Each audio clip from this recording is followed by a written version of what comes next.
Coming up on this episode of Nintendo Cartridge Society, you can summon this podcast at any time within the available area. How about that? It's my special medicine, so the Nintendo Cartridge Society is my special medicine with you.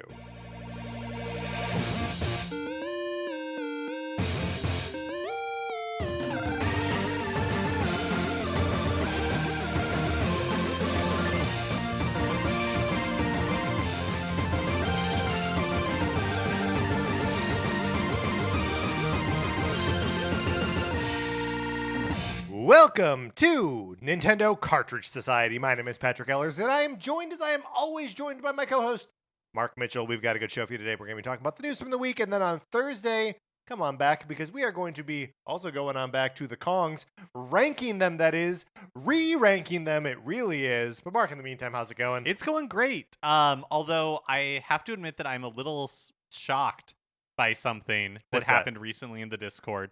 So on Thursday, Yes. we released an episode where we went through every Super Mario Brothers game, Right. and we decided the best canon edition from Right. each of those games. Right, and we knew that it would be fertile ground for conversation. Very fertile ground. So fertile. But I went into that assuming Yes. that everybody liked, or at least didn't hate, the Piantas from Super Mario Sunshine. Sure, you felt a little bit attacked. The You'll Discord remember put that- me straight on this very quickly, where people do not universally care for the Piantas. So I thought it was evident from my sarcastically suggesting that I know, no, that was when I first ran into a brick wall. It's because I was like, of course the best canon edition from Sunshine is the Piantas. Right. Why wouldn't it be? People like the Piantas. But no, because Right. I think the Piantas are confusing because we're like, are they tropical Gorons? What are they? I don't know. they're Piantas. And what about the grass skirts? Are we okay with that? Yes. Are they? I don't think they're grass. You know, oh, they're just skirts? I think so. Okay. Maybe like a moo thing going on. Uh-huh. Uh-huh. I don't know. I like them. Anyways, I found out very quickly after that episode was released that is not a universally held position. No, Mark loves the Piantas. No one knows why, but he does. And that's okay. Thank you. We have to allow for that. Mark, my thermostat arrived. This is exciting. Yes. Wait, but confusing. Oh, no, the reordered one the arrived. reordered one not the arrived. original one. The original one is still like in the upside down or something. I don't know. Am I using that right? I've not watched Stranger Things. Yeah. Okay, great. Yeah. There's no reason that couldn't be true. Write in, let us know. When the characters on Stranger Things lose things, do they wind up in the upside down? We don't know. If you would like to support us, you can head on over to patreon.com/Nintendo Cartridge Society, where if you're supporting us at the 8 or 16 mid levels, you get access to our once-a-month episodes of the miniseries like NCS at the Movies. Where Patrick and I, and usually a special guest, up to this point always a special guest, are going to the movies and talking about the experience, the movie. We talk about it all. And we've done that for One Battle After Another. Mm-hmm. We've done that for The Naked Gun. Yep. We've done that for The Fantastic Four First Steps. And we've done it for Superman.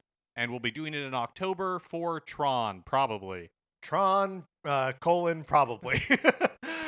Yes, we are going to be doing this for Tron, which I think is just next week. Yeah, crazy, We need right? to make some plans.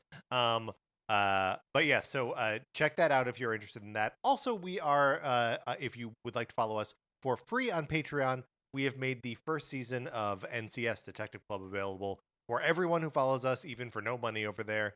And then the first season of NCS Arcade, where Mark and I talk about games that we had not previously beaten, and NCS Goes Broadway are available for 4-bit members. So if there's something out there of interest to you, go over there, check it out. We would appreciate it. Also, Mark, if people want to be in that Discord where they can freely badmouth Piantas or the flowers from Super Mario Brothers Wonder, which I don't know if I like that very much. Well, I think we just had one person say Just that they one. didn't like it. You're on Yeah. notice, Kyle. No, I think it's kind of a popular. I think it is normal for people to be like, I don't really like those flowers that much. I mean, I don't know. They haven't made a plush of Piantas, but they're making one of the or a toy It's not anyways. a plush, yeah. You're right. You're right. But it is not an interactive toy. We know this much for sure. What is this thing? I think it's a little statue That just randomly makes occasionally- noise? If you want to turn on that setting, yeah. You should get in the Discord to participate in all of these conversations. Email us, Nintendo Cartridge Society At gmail.com. gmail.com. And I will send you an invitation. We also have a little bit of a debug. A little bit of a debug. So last Do you week, understand this one, by the way? do I understand this one? Yeah. I think so. I'm the one that wrote it up. So Okay, great. yeah. Okay, so last week when we were talking about the release of Super Mario Galaxy and Super Mario Galaxy 2 on Switch in new releases, I said that I thought if you played it on Switch 2, you had to download a special like Switch 2 update Yes. in order to get the higher resolution and the mouse controls and all that kind of stuff. Right. And I was like, I don't think that's true. I think there's just the Switch version. There is no Switch 2 version. You're right. Yeah. And that is true. There is just the Switch version, but in order to get the like Switch 2 improvements, you have to download a Switch 2 system update. Ah, gotcha. Okay. And that probably just like happened, right? Yeah. And have I been playing it with the update, I guess is my I mean, question. if you like when I started it, it prompted me you, yeah. to like restart my system. Yeah. So I think it probably did that for me too. yes. So there is no like Switch 2 version upgrade download pack or anything like that. Right. It's right. just if you're running the most recent Switch 2 system software, then it has like whatever changes they made in order to accommodate that. Right, but it is not updating it to a Nintendo Switch 2 version. Right. That's just on the. It's just this all has become more complicated than it needs to be. Yeah. I think. Yes. Well, it's hard because there's like some of what they've set out as nomenclature is in some ways just what you would call it casually. You know what I mean when you're like talking about when you're trying to describe what is happening? Nintendo Switch 2 version is also just what you would call the version of it that you play on Nintendo Switch 2. Right. Even though that's not what it is. Exactly. So yes, it's fraught but fertile for conversation. All right, Mark, let's get into what we've been playing this week.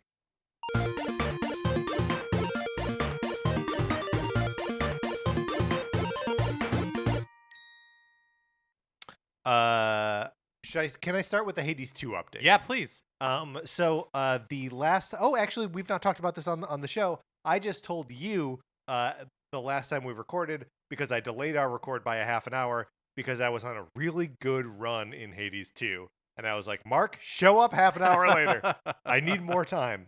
And it was because it was maybe not the first, maybe it was actually the first time that I made it all the way to Kronos, fighting my way through the underworld. Possibly like slight experiential spoilers for Hades here, but Hades 2. But all stuff that seems like kind of evident from the setup of the game, and no like plot spoilers here, I don't think. If you really want to know nothing, like just skip ahead a little bit. So I have now on my subsequent runs made it to Kronos a couple times. And I have one time gotten through his first phase. Hades in the original game had like multiple phases. I think just 2 and like a third on like higher difficulties.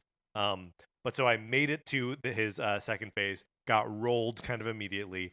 And so I've just been kind of like plugging away at that, all the while being like, man, when am I going to be able to go up to the surface and go to Olympus? Because every time you go on a run, there are stairs going up and stairs going down. You can only access the stairs going down.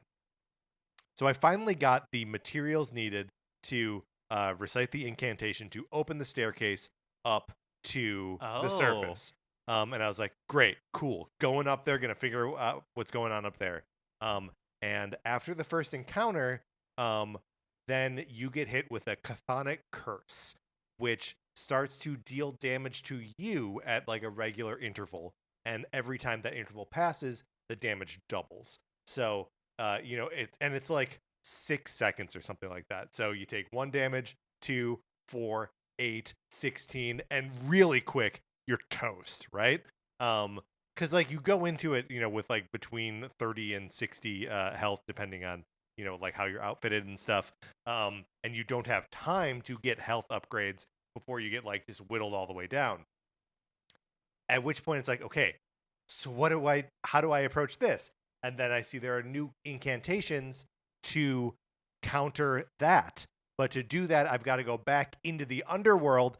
And it's at this point where I'm like, oh man, legitimately 20 hours into this game, I'm discovering a new system Whoa. that the game is like introducing for me to like fully explore the world that it has set out before me. So I absolutely love it. Hades 2 is a triumph. I've said it before. But also I've played 20 hours of this game now, which I was a little shocked.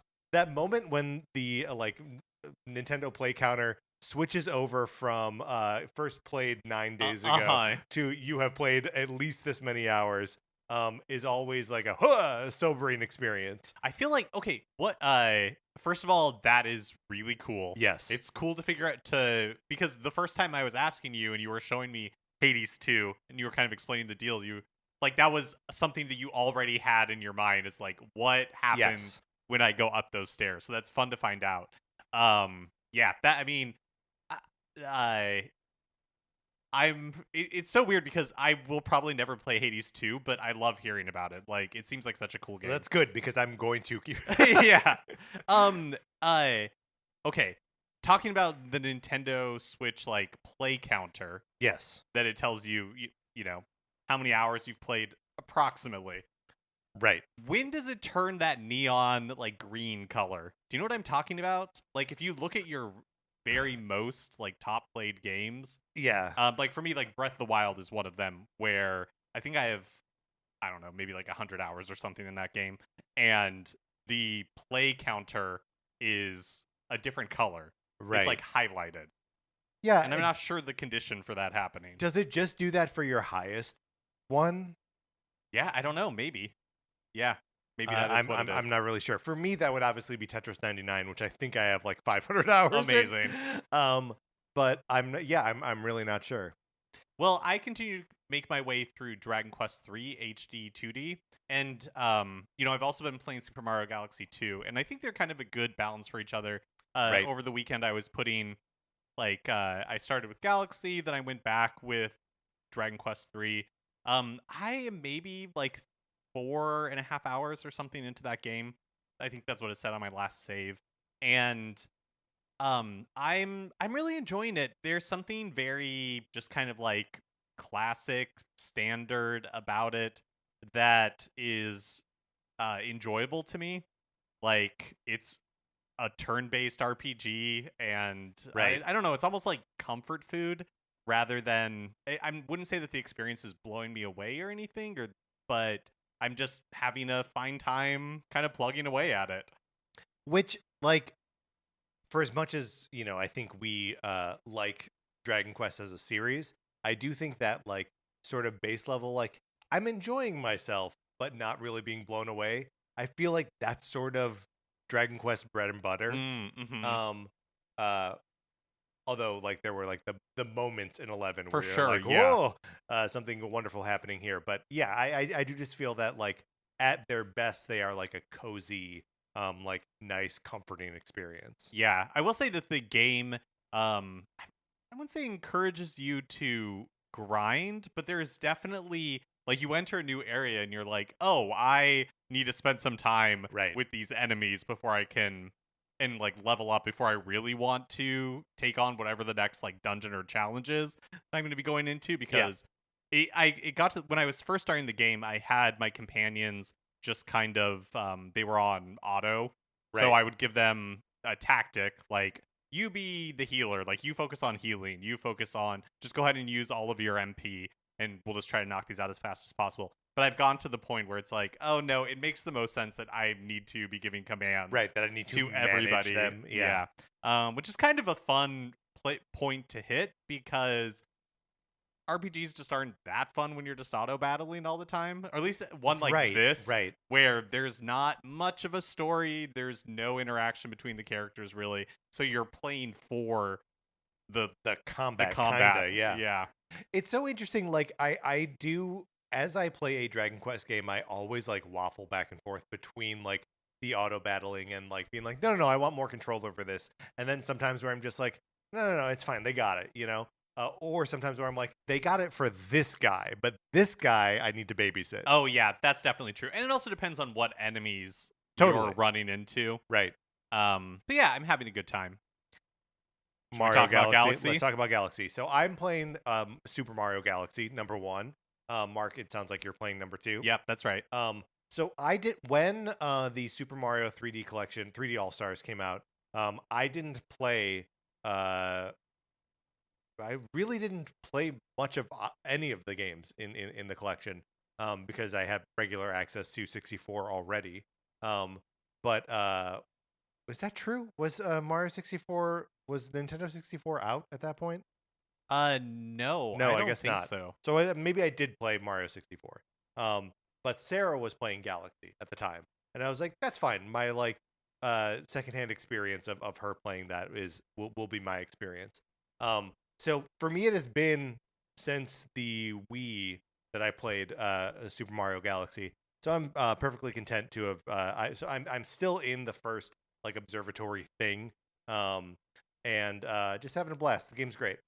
Yeah, I didn't play Galaxy either when 3D All Stars came out, but I did play 64 and I did play Sunshine. Right. And I Um, started Sunshine and stopped.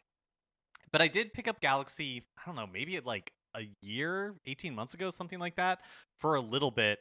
And I dropped it pretty quickly. I had a hard time with it. Like, I don't know if it was what it was, but I found the camera kind of frustrating and I found the controls kind of frustrating. And so I really wasn't sure what I was excited to dive into Galaxy 2 because I hadn't played that one, since it Right. originally released. And I don't know if it's something they did. I don't think so. I don't know if it's that the gyro in the pointer on Switch 2 is better, Yeah. but I'm not really So having wait, are you playing it on TV? I am playing it on Okay. TV, yeah. And that's how I tried playing Galaxy as well because it just I actually haven't tried the what it's like in handheld mode. But in my head it's like Skyward Sword where you're like, why would you Yeah, why would you do it this way? do it this way? Right. And that it doesn't seem very comfortable, but maybe it is. I don't know. So yeah, so I'm playing on the TV, but so my experience has been that yes, you have to like reset the gyro constantly, but the game doesn't really ask you other than, like picking up like star bits and stuff. The accuracy is not that important. You know what I mean? I find that too, and like I was seeing some of you just like criticism about the Switch releases here. Just Switch releases. That like the pointer controls aren't as like fluid as the Wii controls, And they're which not. they're not. But I'm also like it doesn't like the precision of that doesn't really matter that much. Like you're kind of like zipping around to like some of the pull stars sometimes that like that's where you need some kind of like accuracy or like pinpoint accuracy. But I'm also like it's pretty forgiving on like where you are like clicking on these things. Also, I felt like within an hour, I kind of got You just used adjust, to yeah. like resetting it, but then also being like, oh, I'm pointing straight ahead at the TV, but the pointer's over there a little bit to the Yeah. right. So I just like You just you adjust. just start like Yeah. adjusting. Like I didn't find it that bad.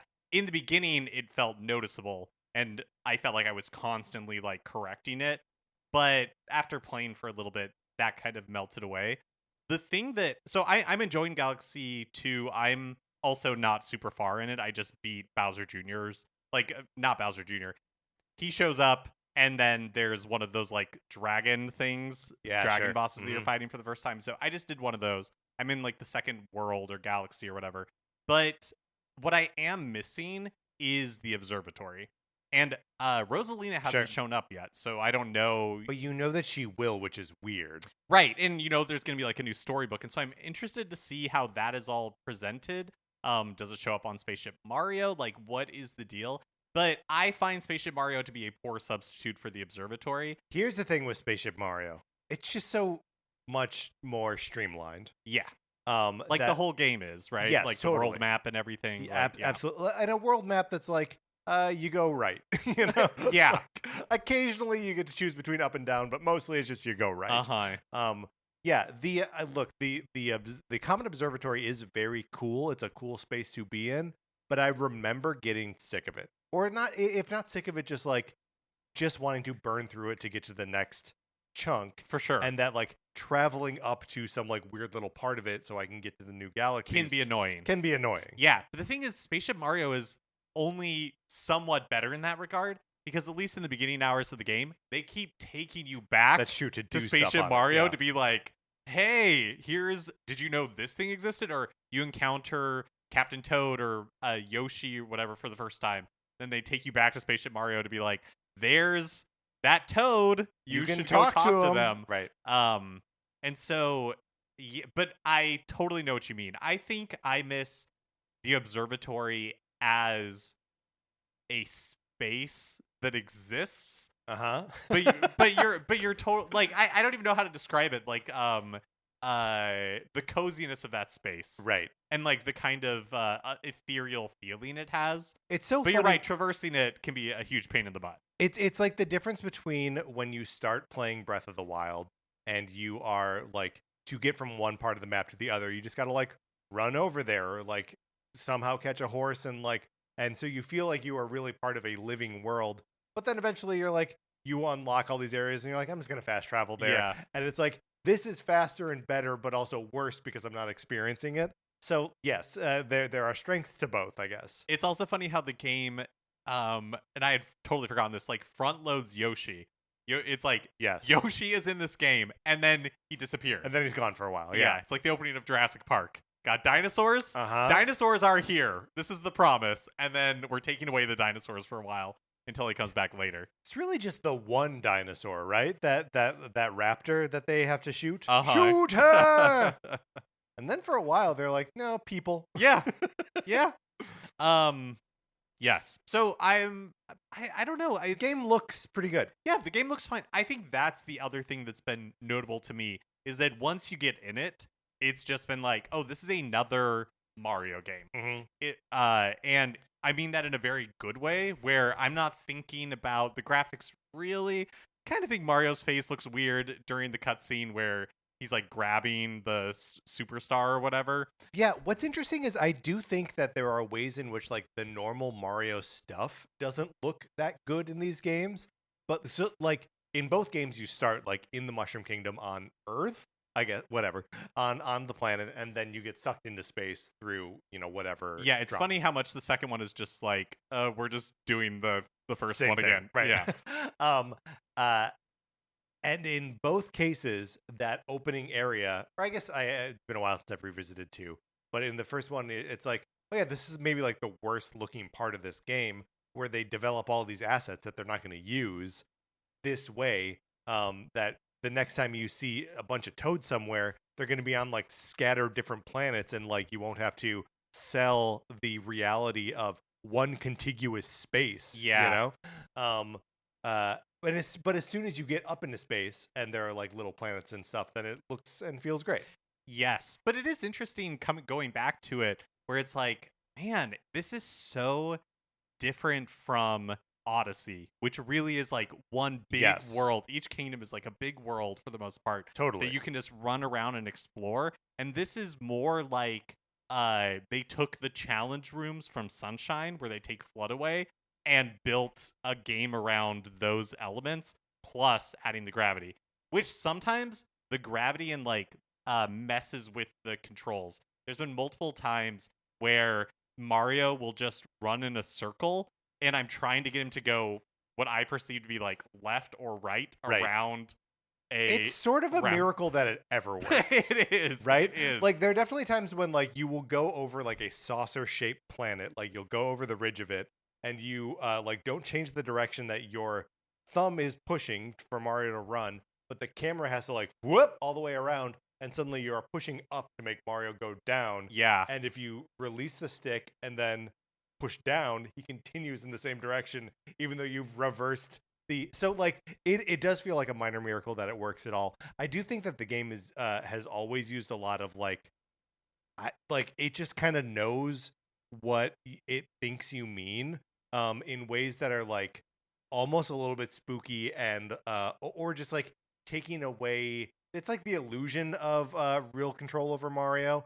And it's just so convincingly cast that I don't mind it at all. The way I've been playing for the most part is not trying to get everything Yeah. on like a planet or whatever.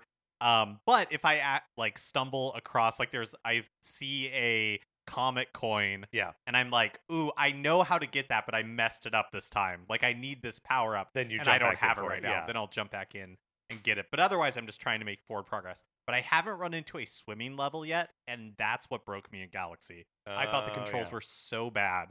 And so it'll be interesting to see when I run into it here. You mentioned the camera from your last time attempting Galaxy 1. And I know that one of the things that I have counseled on Super Mario 64 is leave the camera alone. It may feel like it is not showing you exactly what you want to see, but any like change you try to make to it is going to be worse. Yeah. And that is largely my experience with Galaxy 1 so far. Where like in that very first Galaxy, I was like, oh, I want to see what's over there, and like tried to hit the camera thing, and it straight up didn't let me. And I was like, that's right, forget it. Just like it's showing you where to go. And this is not a game based in exploration.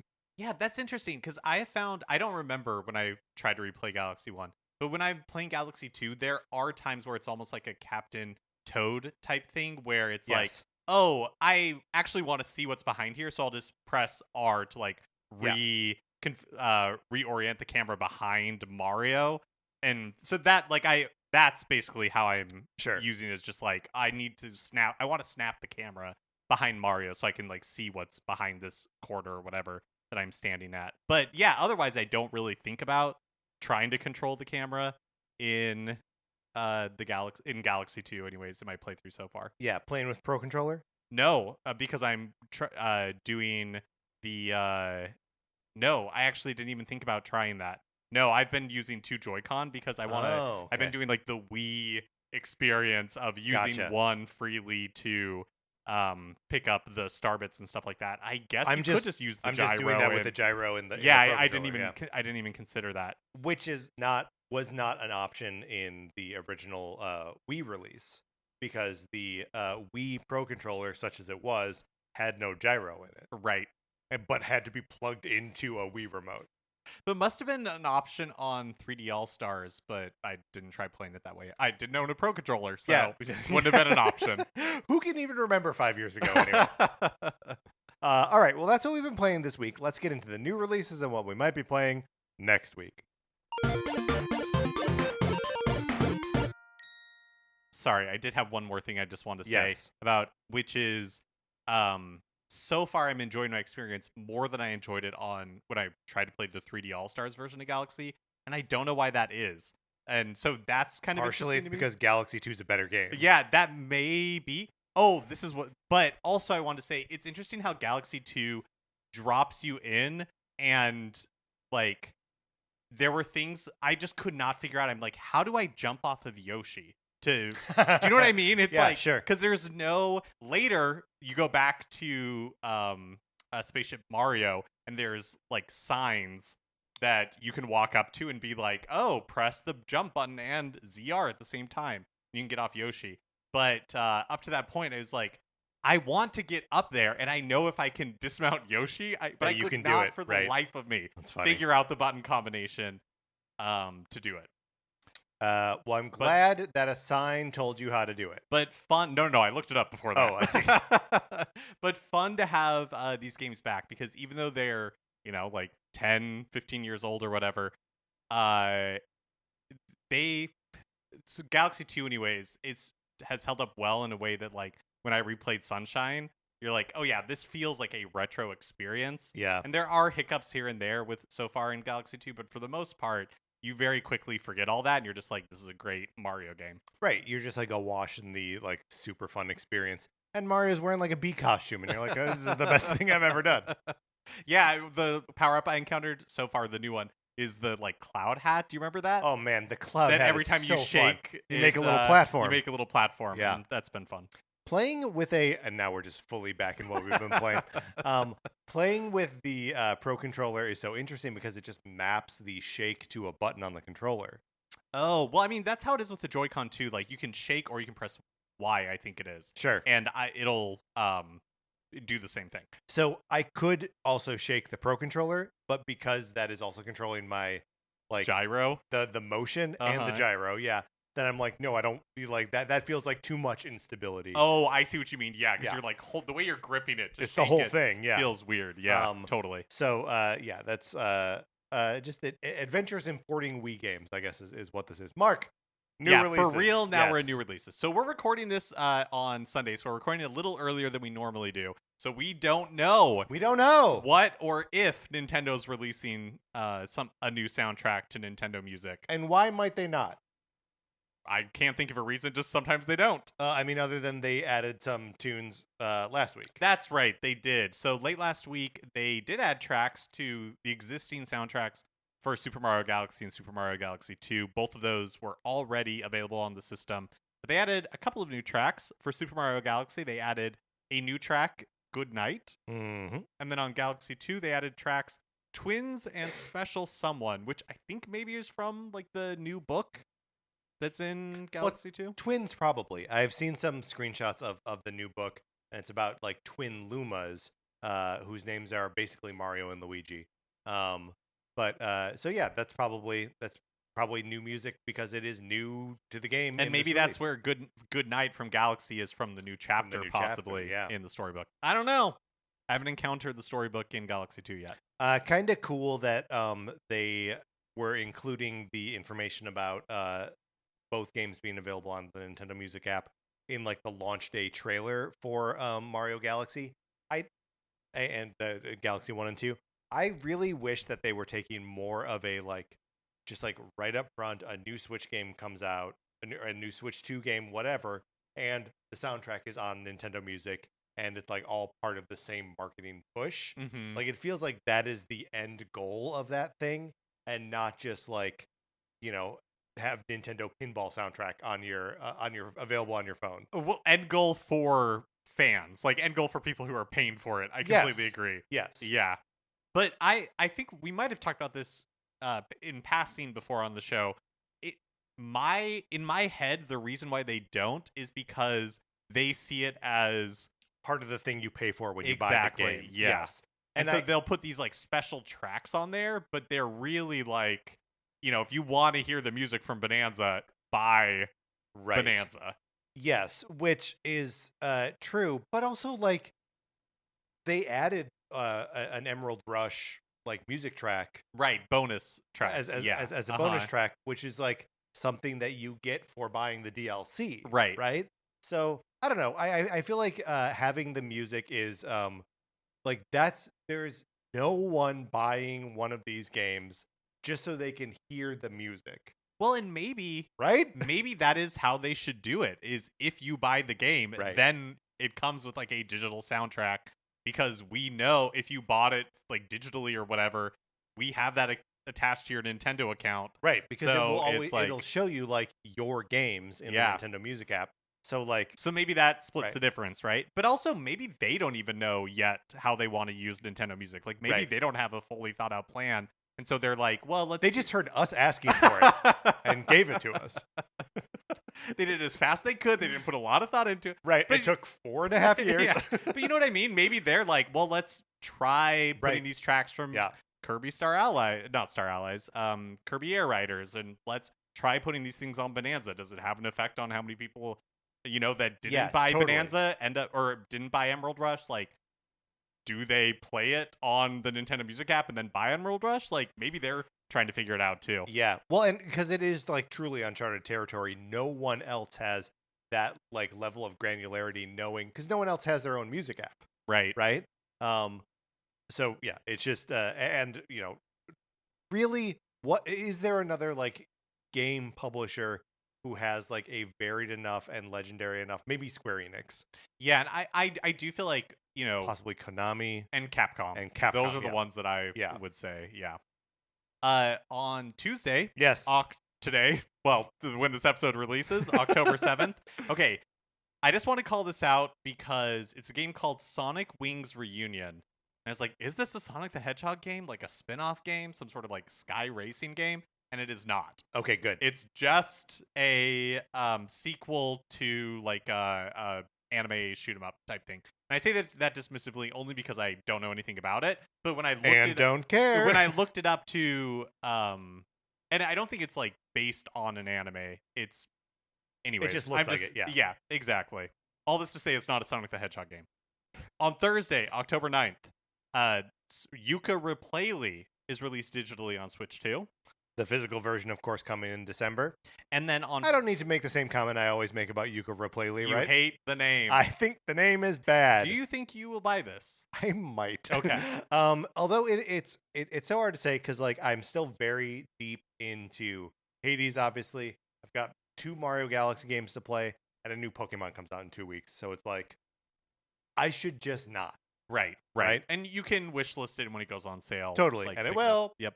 And then on Friday, October 10th, Disgaea 7 Complete is released on Switch 2. Yeah. And then Little Nightmares 3 is released on Switch 2 and Switch. Yep. So are you asked me if I was going to buy Yuka Replayly. Is that something? Because I know you messed around a little bit with the is it Forgotten Lair? No, it's Forbidden Lair. Forbidden Lair. Yeah, okay. which is their like if Yuka Replayly is their take on like 3D Donkey Kong, then Forbidden Lair is their take on like really like Tropical Freeze. Right.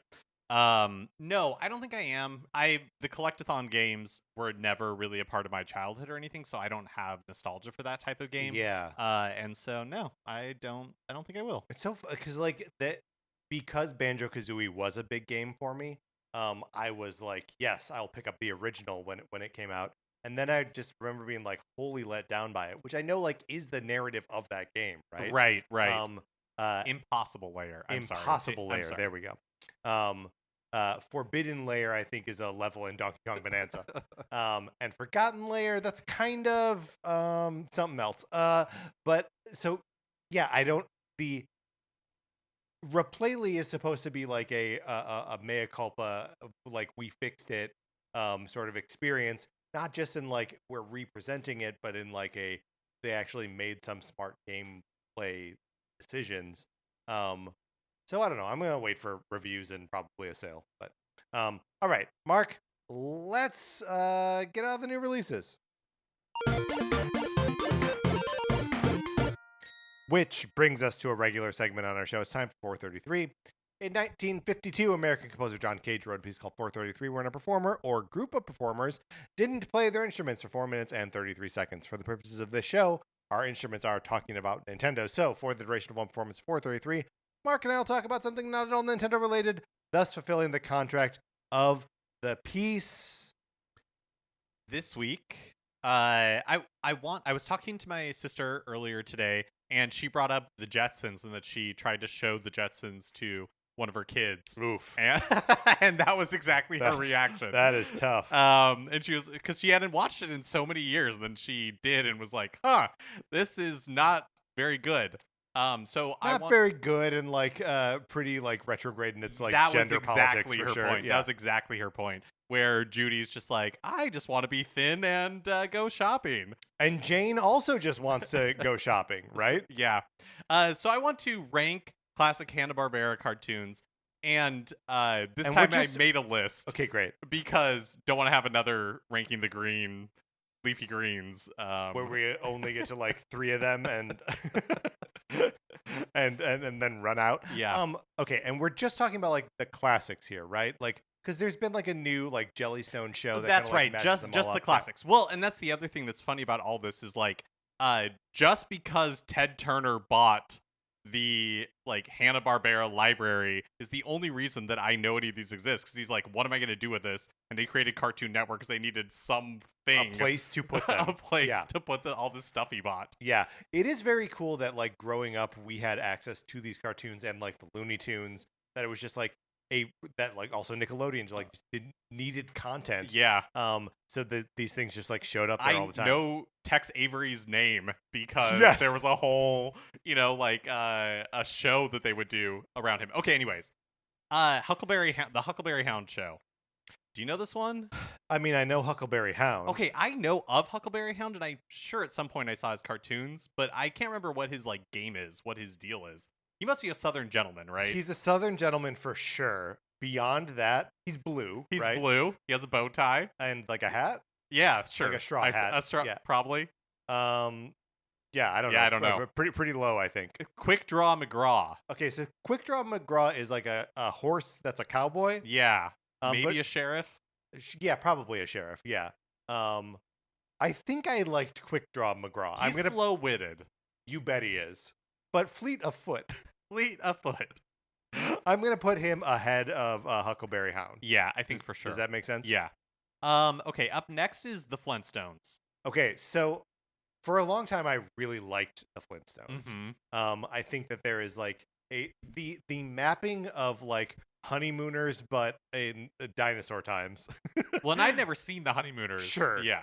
But you also don't. You just need to know like classic sitcom put onto totally to dinosaur prehistoric times is so clear and like good. Probably also as retrograde in its gender politics as the Jetsons. Oh yeah, but, probably. But I think it's funny. Like it's always fun to see how they use dinosaurs to approximate real life things. Something that the Jetsons never had. We'll get to the Jetsons. There should be dinosaurs on the Jetsons. I mean, it would improve it. I loved the live action movie. Sure. The first one when it came out. I don't know why. Not a big fan of Viva Rock Vegas. It's missing the cast. True. The cast is part of even the as a cast kid, I of knew the that was original. true. We got John Goodman, you got Rick Moranis, you got Rosie O'Donnell, and I can't remember I can't who remember Wilma either. is, but it's Face. It's somebody that we know. Yes, it is. But I can't remember her name. Well, let's talk about the Jetsons.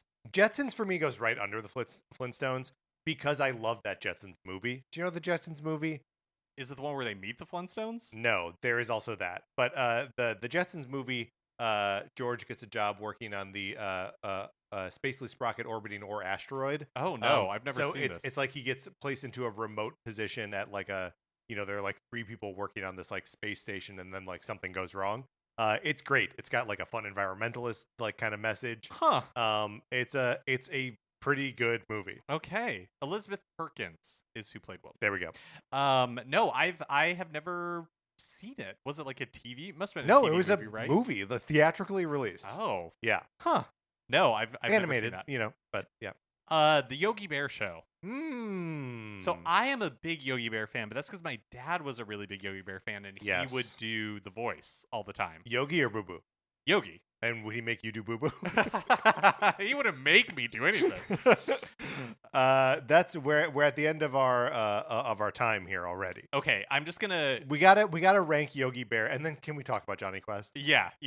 Okay. For me, I would put Yogi Bear under the Flintstones and above the Jetsons. So I would put it below the Jetsons, but let's put it between. Okay. I appreciate the passion for Yogi. Also, it's funny how so many of them are just named the character show. Yes.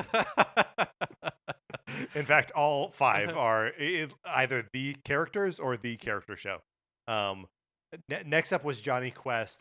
Which, did you watch the 90s like reboot of Johnny Quest? The new Johnny Quest is really the only one that I've ever seen. And where they would go into that cyberspace? Show is awesome. And has had, at the time, I thought was an amazing theme song. I recorded it on like a tape recorder held up to the TV speaker so I could listen to it. See, as I don't always know that you and I would have been friends if we knew each other growing up, but you saying that makes me think that we would have. I loved the new Johnny Quest. Here's the thing about the new Adventures of Johnny Quest or whatever it was called. I think that's probably what it was called. For as much as the gender politics of these other shows were just absolutely borked, the racial politics of the original Johnny Quest, bad, like actively awful. So I don't know. I guess put this below Quick Draw McGraw. Yeah, that is but above the Huckleberry Hound show. Yeah, I just don't really think I know it. The new Adventures of Johnny Quest. Also, Johnny Quest, I think, was voiced by J.D. Roth, who was like a fixture of like kids game shows at the time, but as like the host, but Yeah. also he hosted there was a show on the Disney Channel called Disney World Inside and Out, and occasionally they would do episodes of Disneyland, like Whoa, Disneyland yeah. Inside and Out, and JD Roth would be one of the hosts Gotcha. of those episodes. And of course, the Johnny Quest is like the is like the inspiration for the Venture Brothers. Yeah. And like Venture Brothers now has such like a huge like spot in my brain and imagination that like I can't really, even though the original Johnny Quest is so racist, I can't really fault it that much. And then there's like 6 more shows that we're not going to get to here. Yeah, but I mean, Wacky Races. Yeah, great. Gotta give a shout out to Scooby-Doo, Where Are You? Oh yeah, Scooby-Doo. I loved Scooby-Doo because I loved mysteries, and so Yes. this was right up my alley. Have you seen the TV movie, the Scooby-Doo Zombie Island? No. Total recommend. A great Scooby-Doo movie. Okay, I also have never seen the live action ones, which we talked about on the episode of the Superman episode. That's right, because James Gunn wrote both of them. Yeah, which is so crazy to me. Again, great cast. Live action Yes. Scooby-Doo has a great cast. All right, we're done talking about Hanna-Barbera cartoons. We were accompanied today by a timer on my phone because I closed the browser and didn't have the real recording up. Mark, let's get into the news. So we're going to talk about Galaxy 1 and 2 again. I think it's right. I think it's right uh, for us to do it. I put this, so we did it in the debug, we talked about it in what we've been playing, and now we're going to talk about it in news. But it just felt at home at news, so that's why it's here. So in the lead up to the game's launch, Nintendo revealed that mouse controls would be supported when playing on Switch 2, but they didn't go into details, and so I think everybody assumed that it was just going to be, like you could use it in single player instead of gyro controls to... Right, but it's really like the second player. That's what it is. It Yes. turned out when the game was released that mouse mode is only available in 2-player mode, not single player. So if you have that second person whose job it is to pick up like star bits, and they can use it to like confuse enemies and stuff like that. And hold them still, right, is another thing. And some of the weaker enemies, you can grab them and shake them until they like die, which is pretty good. Have you been able to convince your husband to take the No, I've seat? never played it in any release of Galaxy or Galaxy 2. I've never played 2-player, and I don't know that I ever will. Same with like Cappy in Odyssey, right, that sort of thing, or Pauline in Bonanza. In Bonanza. So I played a lot of the first 2 Galaxy games with Sarah this way, where when she was driving, that I would be like, is it fun? That's the thing. Yeah, that's always totally. Oh, okay. I mean, it's in some ways it's just a more active version of like watching someone play and like helping them to like navigate and that kind of thing. But yeah, I mean, like I also did a bunch of this with my roommates in Chicago, where like I was playing and they would like pick up the Wii remote and like just where like, because we would watch each other play video games all the time, right, and just like be hanging out and totally talking and stuff, and just having like one extra layer of like, oh, I can sort of contribute to this, really genuinely does make a difference. I get the impulse to be like, that's stupid, why would they bother adding that? But like the ability to turn a single player game into like a 1.5 player game is good and valuable, and I wish more games had things like that. Yeah, that's interesting. I never thought about it in that like hangout context. I always thought about it as, oh, this was created for parents and children. Yeah, but that doesn't. Which it's also good for 100%. But yeah, that's why I was never like. That's why I never bothered to explore it in any way. Right. Was because, but that makes sense to as more of like you're half paying attention. You're just hanging out. You're not really in the driver's seat, but you have something to do. Right. Yeah. Yeah.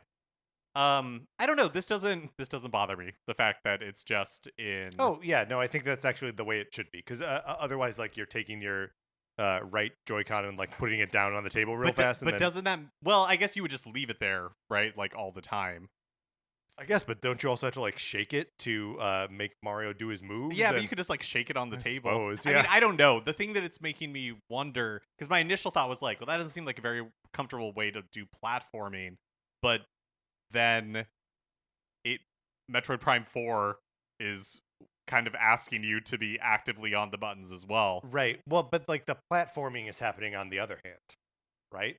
Like all of your controls. Although I guess if it's like dual stick controls in Metroid, Well, like like fire hmm, and all that kind of, like action buttons are on the right, right hand, which is the one that I would which use is for the mouse. mouse, right? I mean, I don't know. I don't know. It's a I'm great just saying, point. like I mean, you're used to using buttons on a mouse. but not in that configuration where they're like on the side. And Yeah, for you're right. You're right. platforming, all I'm saying is maybe they tried it and they were like, this is not comfortable. This is not a good way to play this game. Right. But nobody knew what it was going to be because they didn't tell us. So there was a little bit of surprise. It was coming in hot, right? Like we only learned about this package a couple weeks ago, so yeah. Yeah, but they did like an overview trailer. Sure did. Speaking of which, we'll get to it. On the Japanese Nintendo website, Nintendo's provided a little bit more information about Viola, which is Samus's motorcycle in Metroid Prime 4 Beyond. Here's a translation of what they told us from Nintendo Everything. And there's nothing really groundbreaking. But when they talk about just keep in mind that it's translated from the Japanese website. So the name of the actions might actually end up being something different. Right. And also, like, who knows? Like, we had to assume that this is like pretty well translated, but like, right. They who might knows? decide, to call boost something else. Anyways, this is the translation. Samus acquires a motorbike called the Viola, equipped with advanced features. This vehicle was invented by the Lamorn, a space race that once existed on Vuros.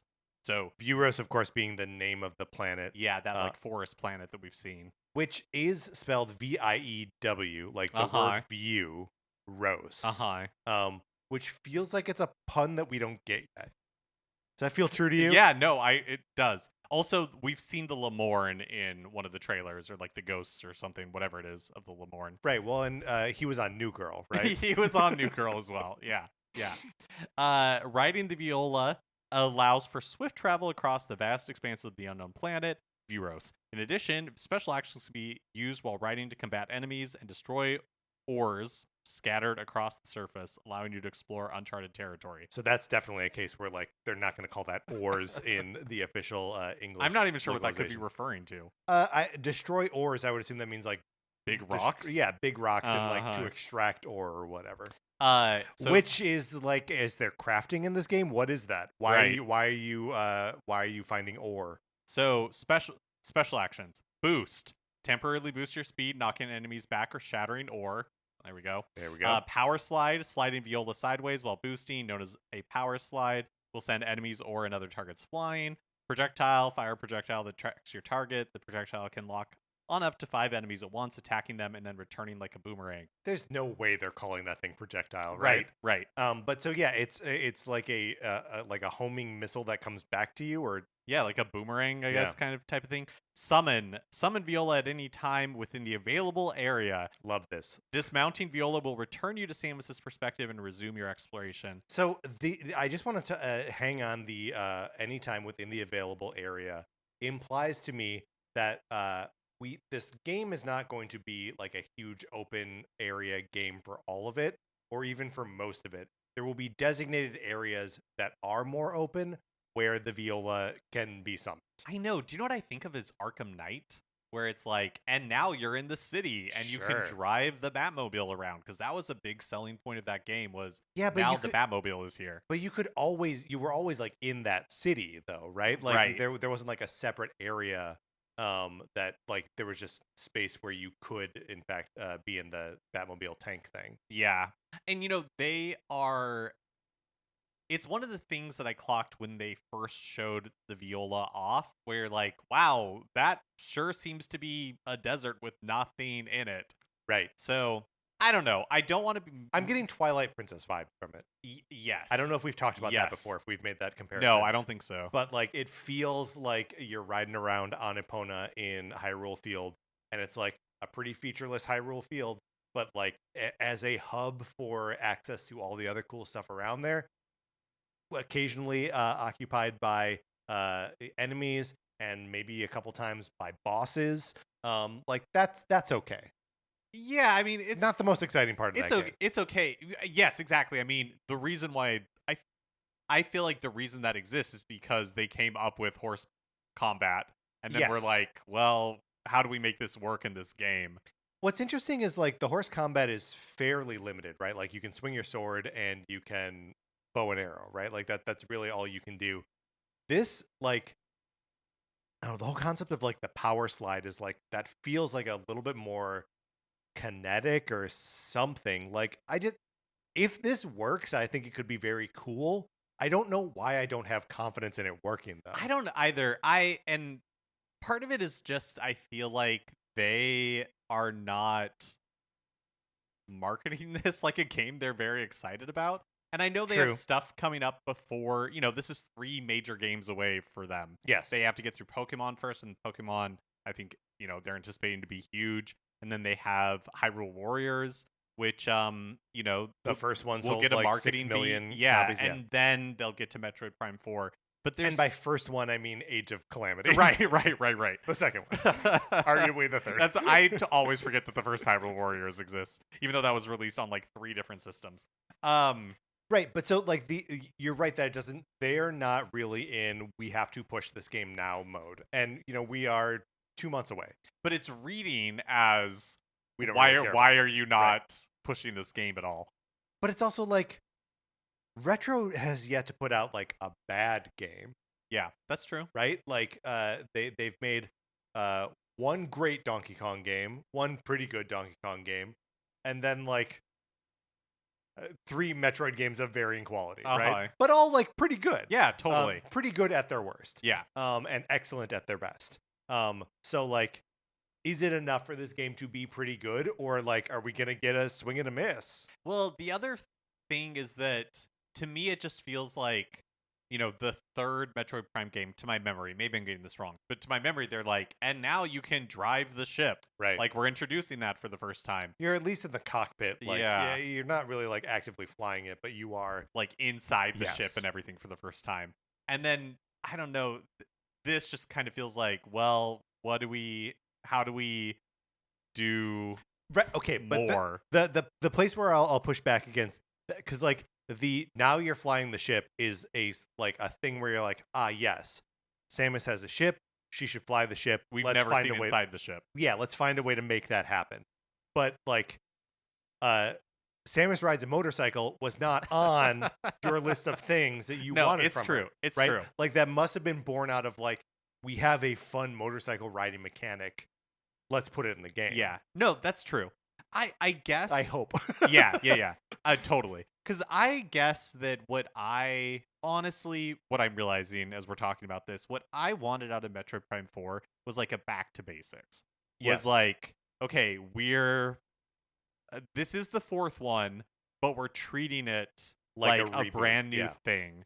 And but it doesn't seem like that's the approach that they're taking. It seems like it's like, no, this game came out just a couple of years after the third one, and so we have to like find ways to make it like bigger. That's interesting because like until they showed us the viola, it did feel like they were showing off a back to basics. I completely agree. And so I still think that is largely, if what we're getting is a game very much like Twilight Princess, where it's just the connective tissue between like the individual, and like Metroid's always been very clear about like this area is Brinstar is here, Meridia is here. That like if all of that is just separated by this like giant hub desert, and there's something fun and interesting to do in there, but isn't the game, I think it can both be like the fun, exciting new thing and back to basics at the same time. Yeah. No, I think you're right. Again, this is me like coping, right? Like I am nervous when I see that big open desert. Well, here's where I wanted to talk about the like overview trailer. Yes. So we obviously haven't gotten one for Metroid Prime 4, and I'm beginning to think that we aren't going to get like a game specific direct, and that maybe we will just get like a overview trailer for it. Yeah. Either one could happen. I'm not like placing bets on it. They need to make room to have 2 separate Kirby Air Riders directs. But like Pokemon Legends ZA just had their overview trailer last week, which is about 2 weeks before release. Right. And so I'm guessing like the week before Thanksgiving is around when we will get an overview trailer for Metroid Prime 4. Oh, yeah, that's really interesting because the game comes out the Thursday after Thanksgiving, literally 1 week after Thanksgiving. Yeah. Which is like a tough time to be like, marketing something. That's so weird. Well, and then when does Air Riders come out? Because The that's in 20th, November, I right? believe. Yeah. So, yeah. Huh. I don't know. And Metro Prime 4 is just in a weird. It feels to me like it's in a weird spot because this like stuff about Viola, as far as I can tell, not anywhere on Nintendo's English speaking like web presence. Yeah. Um, Yeah, well, I think they are nervous about how they roll this game out to the Western world, I right? mean, they really had a plan that they executed on for For Dread. for Dread, Yeah. and it just does not feel like things are clicking the same way for Prime 4. Is that just because like they don't have the like unifying face of Sakamoto to be like the sort of like mouthpiece for the game, and like maybe there's a personality within Retro that like that is like, you know, feels like the emotional core of the Prime sub-series, but like we don't know that, Right. and like maybe Nintendo doesn't know that. And maybe Also, it doesn't exist. Also, I would guess that a ton of the people that worked on those first 3 Prime games are no longer at Retro. Yeah, probably. You know, it's been right. so long since they made a Prime game. It's been so long since they released any game True. that I don't know. I am still hopeful that Prime 4 is going to be good. I'm just ready to see a blowout on Prime 4 in the same way that we Yes. had for Tears of the Kingdom, where they're just like, yeah, where it snaps into Aonuma place. is Yeah. just gonna show us He's like, I'm how gonna this hold game the controller works. for 23 minutes. Which I can't remember. Like somehow we learned, maybe it was from like a Bloomberg report or something, like Jason Schreier, but somehow Yeah. we learned that they did that because they realized people were not getting right. the deal with Tears of the Kingdom, and so they realized they needed just a really clear presentation. Be like, this is what this game is, and I feel like that is what we're missing with Prime 4. Yeah, I think that is right. It's also because Prime 4 in its multiple forms has been in development for so long that I'm kind of like, I feel two things at the same time. One, how could they put this game out without it being good? Bar great. Like, yeah. Well, so that's sort of where I am, where I'm like, are they going to put this game out and we'll be like, okay, yeah, they fulfilled the brief and like it's fun and we like it, or like have they found a way to like clear that Right. and deliver an experience that is, we talk about this, Nintendo has the capacity to release a candidate for greatest game of all time at any time, right? And like I sure would love for Prime 4 to be that. I just don't. My heart's not there right now. I'm glad that Dread came out and was well received, and it follows that we would get a follow-up to Dread. Right. Because I feel like it takes some of the pressure off of Prime 4 to be That's true. Great. Because it's like, well, if Prime 4 is just okay and maybe it doesn't sell like amazing, then I still feel confident we're going to get a follow-up to Dread someday. Right. Or just another Metroid game. Another Whatever Metroid that game means. someday. Yeah. Like, I don't think this will be the death of Metroid if Prime 4 is disappointing. Dread is an interesting data point there because it is a game that I liked an awful lot. I think you liked it a lot too, but like it doesn't enter the conversation of like possible greatest game of all time. Right. Even though like previous entries in the 2D Metroid, like Super Metroid, for me for a long time was like, yeah, that's in the pantheon of like greatest games. And I probably think that Dread is a better game than Super Metroid if you really put my feet to the fire on it. But if that's like just the ceiling for a modern Metroid game, like critically and commercially and just in my heart of like a pretty good game that you love, like it's better than it is. Well, I think Metroid is one of those Nintendo franchises that is difficult because Mario can reinvent itself constantly. Yes. Zelda was able to reinvent itself really successfully, and still kind of twice, right? Yeah, and like really still maintain the core of what made it special. But there are Nintendo franchises like Star Fox that like they just run out of steam because it's like, well, we can only do this same thing so many times, and people have stopped enjoying it. And I think, and every time we try to do something different, it doesn't work. It doesn't work. Yeah, and not just like people reject it, but like it's not fun. Right. And then sorry, Star Fox Command. But I think like Metroid is one of those series as well that Metroid does a specific thing really well, and they at least haven't figured out It's a two take. things though. Well, it does one thing really well, and Uh-huh. then Metroid, the first Metroid Prime was really good. Right, right. And I don't think that they've been able to surpass that first Metroid Prime. For me, that's my obviously my personal opinion. But so I think Metroid is another one of those tricky Nintendo series that you're right, they were able to reinvent what Metroid could be back in when Metroid Prime released. But but I don't know. To me, Metroid feels like a franchise that could run out of steam in the same way F-Zero and the same way Star Fox has, where they're just like, I don't know. We if Dread Yeah, had come we're out stuck in and these modes. Yeah. sold not very well, they might have just been like, okay, well, we've run out of things to do. Yeah. Well, and especially because they did try the third pillar of Metroid, and it is like a dark stain on Nintendo's legacy in the form of Other M, right? That could have been a new path going forward for Metroid. And like, never say never, Nintendo's insane.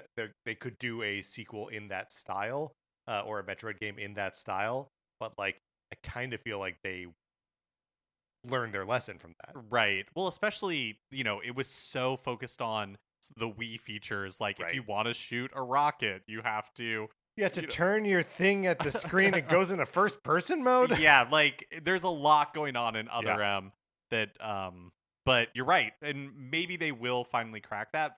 But I just feel like Metroid is one of those Nintendo franchises that are at risk because it Yes. can't reinvent itself with the same freedom that like Mario can, or uh we'll find out with Splatoon, with Right. like Splatoon Raiders. You know what I I mean? sort of expect Splatoon will survive that pretty well.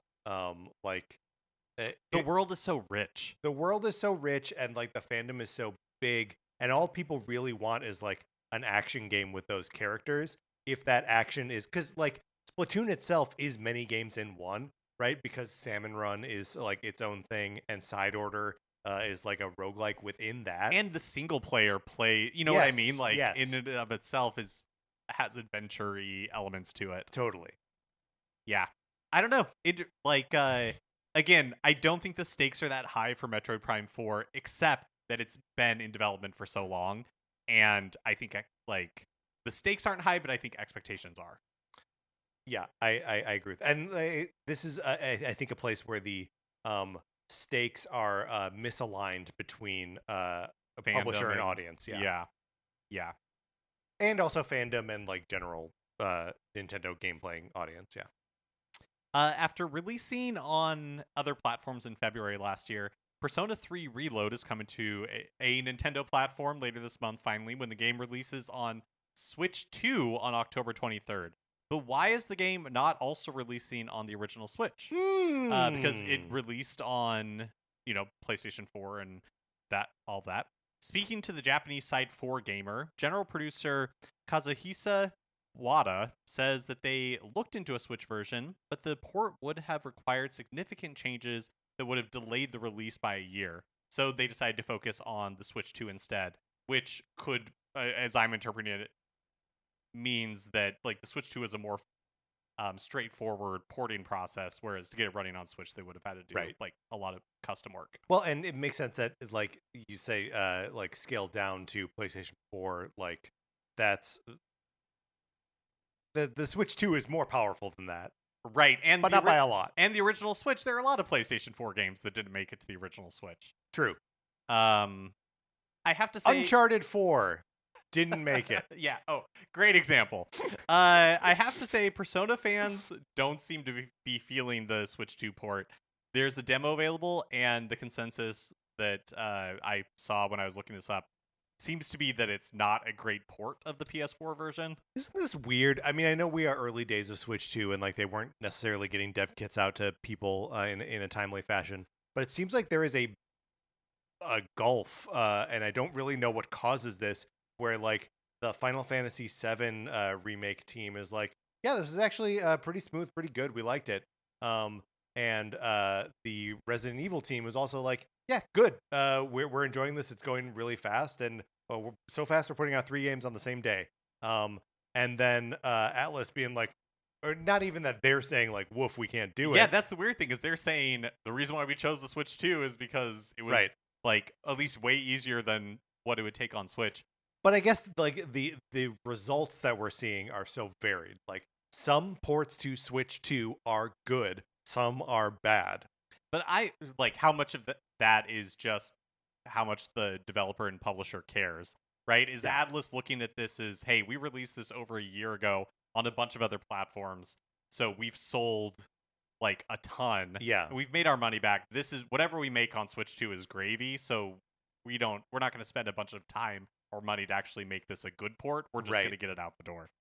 Yeah. Well, and also like although this already is like a special re-release, but like I would not put it past Atlas to, 2 years down the line have like the good version of, Right, you know what I right, mean? right.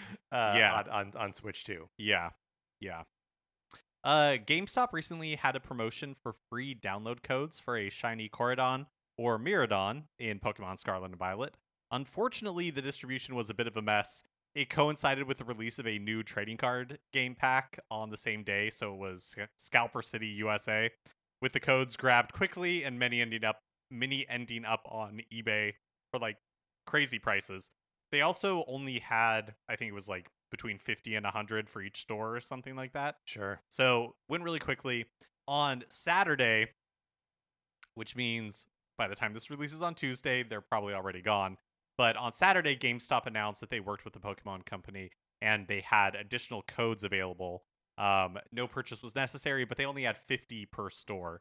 So depending on where you're living, um, I again on Reddit, I was seeing people saying, "Oh, these are already gone in my area." People who are living in more rural areas saying, "Oh, my store still had like 10 left or something like that." So, So and so some people are like scalpers are getting these codes and then selling them. yeah. It's the secondary market for Pokemon stuff is so strange, and I'm just so glad that I'm not a part of that. You know what I mean?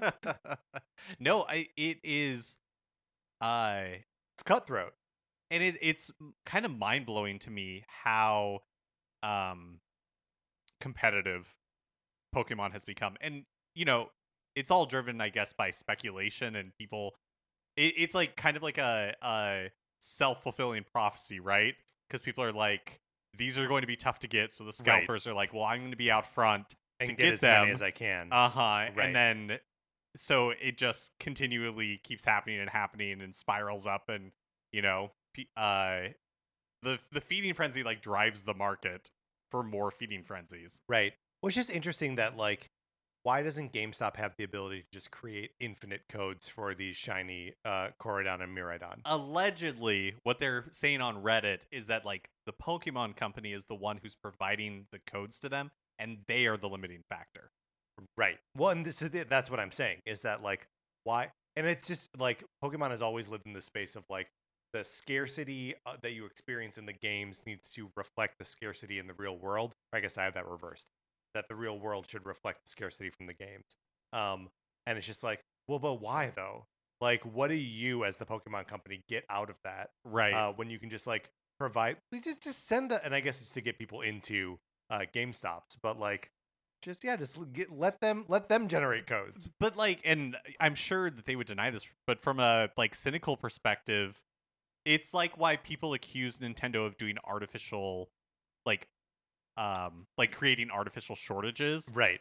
And I think the Pokemon Company like totally benefits from this crazy speculative market to a degree. They Sure. benefit monetarily. I think they run the risk of people getting like so frustrated and fed up with the whole thing That they just opt out. that they just opt out. But so far that has not been a problem. And so maybe they see scarcity as something that preserves, Yeah, the mystique of the the brand. mystique of what they have going on. Yeah.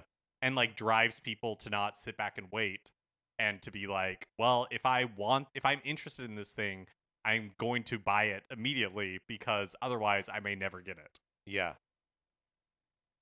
I mean, it's what Nintendo had going on with Amiibo for a while until Yeah, we but started. the difference there a little bit is like the market for a, Rosalina amiibo for Smash Brothers back when that was new was an unknown unknown. What's the demand for that? No one knows what that is. And then you have to physically make like a plastic thing and put it in stores. And like that's all hard. Generating a code for a silver Pokemon, I know, it's a stingy. shiny Pokemon, is like you should just be able to do that. Right. It's a digital product. The difference there is physical scarcity versus digital scarcity. And physical scarcity is a real thing. Digital is not. Yeah. Finally, as if we needed another reason to someday visit the Nintendo Museum in Kyoto, Nintendo's releasing an They official... giving out shiny Pokemons there too. Yeah. Nintendo's releasing an official museum book. The book has 2 versions, one in Japanese and one in English, and includes an in-depth guide to the museum and special features for the 40th anniversary of Super Mario Brothers. Also, it's listed as Volume 1, which means there will be probably a volume 2, right? Additional volumes in the future. Probably maybe different collaborations that aren't like, when the 40th anniversary of Super Mario Brothers is over. Right. Whatever's next. 41st anniversary. 41st anniversary. That's right. And this is a book that is only available at the museum? That's right. It's more museum exclusive merchandise. Right. Physical scarcity. Yes. But I do want this art book. I mean, I really would like to go to this museum. Yes. And I would love to figure out how I get one of those like Nintendo 64 controller pillows back to Uh-huh. I guess it's not a pillow necessarily, but it could be used as a body pillow. Just something to keep you warm at night. Exactly, because you could use like the 2 prongs as like arms to wrap yourself in, so it's like the Nintendo 64 controller is hugging you. Well, and there are 3 prongs total, so you and someone you love could snuggle up in the controller. That's right. With naught but an analog stick between you. That's right. Could you imagine you're like watching a movie in your Nintendo 64 now controller? I can't think of anything else. How big is this? In my head, I'm imagining it big. Yeah, no, it's got to be like quite large. It's got to be like if Richie Rich was just a couple years later, this would have been his bed. You're right. Is Richie Rich's bed a dollar sign? I've never really watched the cartoon or read the comic or whatever. I only know it from the Macaulay Culkin movie. Yeah, me too. I remember he had a McDonald's in his house. He sure did. That still seems great. But honestly, I like the house from Blank Check better. Anyways. The problem with having a McDonald's in your house, that's always going to smell like McDonald's. But your house is so big that it's like, oh, the McDonald's wing of my house smells like McDonald's all the time. Do you think it's not a real problem? Do you think this is what's going on at the White House right now? I do think it probably always smells like sausage egg McMuffins. Yeah, in the that's White House right now. That's why they're building that big ballroom, so that it can be far away from the rest of the house. All right, Mark, let's get out of the news. We're laughing, but it's quite sad. That's going to do it for this episode of Nintendo Cartridge Society. Remember, you should be in the Discord. If you're not, email us. We will send you an invitation. Anthony DeLuca made our logo. Our theme music is provided by Apipetty. You can get more of his music by going to apipetty.com or by listening right now. For my co-host, Mark Mitchell, this is Patrick Eller saying thank you for listening.